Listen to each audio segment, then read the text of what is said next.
I wish I could do something more than gaze at all this scarlet and gold and crimson and green, something more than see it, not exactly to drink it or inhale it, but in some way to make it part of me, that I might live it. If the sunshine were 100 years long, still it would not be long enough.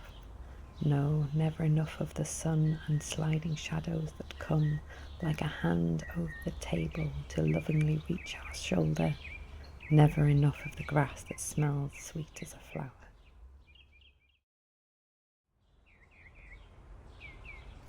The July grass.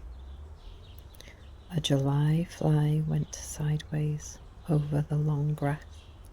His wings made a burr about him like a net, beating so fast they wrapped him around with a cloud. Every now and then, as he flew over the trees of grass, a taller one than common stopped him, and there he clung, and then the eye had time to see the scarlet spots, the loveliest colour on his wings. The wings swung the burnet and loosened his hold, and away he went again over the grasses, and not one jot did he care if they were Poa or Festuca or Bromus or Hordeum or any other name. Names were nothing to him. All he had to do was to whirl his scarlet spots about in the brilliant sun, rest when he liked, and go on again. I wonder whether it is a joy to have bright scarlet spots, and to be clad in the purple and gold of life. Is the colour felt by the creature that wears it? The rose, restful of a dewy morn before the sunbeams have topped the garden wall, must feel a joy in its own fragrance, and to know the exquisite hue of its painted petals. The rose sleeps in its beauty. The fly whirls his scarlet spotted wings about and splashes himself with sunlight like the children on the sands. He thinks not of the grass and the sun.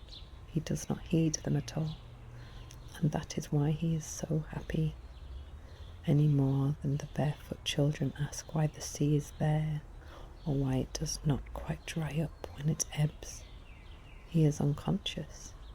He lives without thinking about living, and if the sunshine were 100 hours long, still it would not be long enough.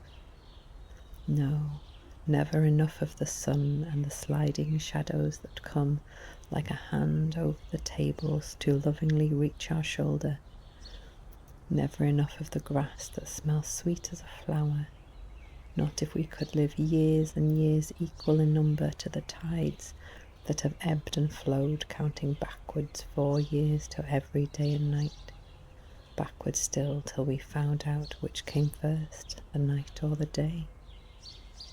The scarlet dotted fly knows nothing of the names of the grasses that grow here, where the sward nears the sea, and thinking of him, I have decided not to wilfully seek to learn any more of their names either. My big grass book I have left at home, and the dust is settling on the gold of the binding. I have picked a handful this morning of which I know nothing. I will sit here on the turf, and the scarlet dotted flies shall pass over me as if I were too but a grass. I will not think. I will be unconscious. I will live. Listen. That was the low sound of a summer wavelet striking at the uncovered rock over there beneath in the green sea. All things that are beautiful are found by chance, like everything that is good. Rock, just wide enough to kneel on, of the richest gold inwoven with crimson. All the sultans of the East never had such beauty as that to kneel on. It is indeed too beautiful to kneel on, for the life in these golden flowers must not be broken down even for that purpose. They must not be defaced, not a stem bent. It is more reverent not to kneel on them, for this carpet prays itself. I will sit by it and let it pray for me. It is so common, the bird's foot lotus. It grows everywhere. Yet if I purposely searched for days, I should not have found a plot like this, so rich, so golden, so glowing with sunshine. You might pass it by in one stride, yet it is worthy to be thought of for a week and remembered for a year. Slender grasses branch round about with slender boughs, each tipped with pollen and rising in tiers cone-shaped, too delicate to grow tall, cluster at the base of the mound. They dare not grow tall, or the wind would snap them. A great grass, stout and thick, rises 3 feet by the hedge, with a head another foot nearly, every green and strong and bold, lifting itself right up to you. You must say, what a fine grass. Grasses whose awns succeed each other alternately, grasses whose tops seem flattened, others drooping, the shorter blades beneath. Some that you can only find by parting the heavier growth around them, hundreds and hundreds and thousands. The kingly poppies on the dry summit of the mound take no heed of these, the popless, their subjects so numerous they cannot be numbered. A barren race they are, the proud poppies, lords of the July field, taking no deep root, but raising up a brilliant blazon of scarlet heraldry out of nothing. They are useless, they are bitter, they are allied to sleep and poison and everlasting night, yet they are forgiven because they are not commonplace. Nothing, no abundance of them, can ever make the poppies commonplace. There is genius in them, the genius of the colour, and they are saved. Even when they take the room of the corn, we must admire them. The mighty multitude of nations, the millions and millions of the grass stretching away in the intertangled ranks, through pasture and mead from shore to shore, have no kinship with these their lords. The ruler is always born a foreigner. From England to China, the native born is no king. The poppies are the Normans of the field.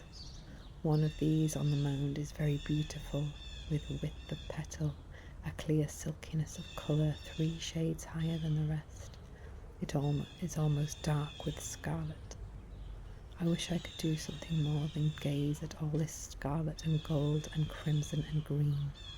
Something more than see it, not exactly to drink it or inhale it, but in some way to make it part of me, that I might live it. The July grasses must be looked for in corners and out-of-the-way places, and not in the broad acres. The scythe has taken them there. By the wayside, on the banks of the lane, near the gateway, look too in uninteresting places, behind incomplete buildings on the mounds cast up from abandoned foundations where speculation has been and gone. There weeds that would not have found common resting place elsewhere grow unchecked, and uncommon species and unusually large growths appear. Like anything else that is looked for, they are found under unlikely conditions. At the back of ponds, just inside the enclosure of woods, angles of cornfields, old quarries, that is where to find grasses, or by the sea in the brackish marsh. Some of the finest of them grow by the mere roadside. You may look for others up the lanes in the deep ruts.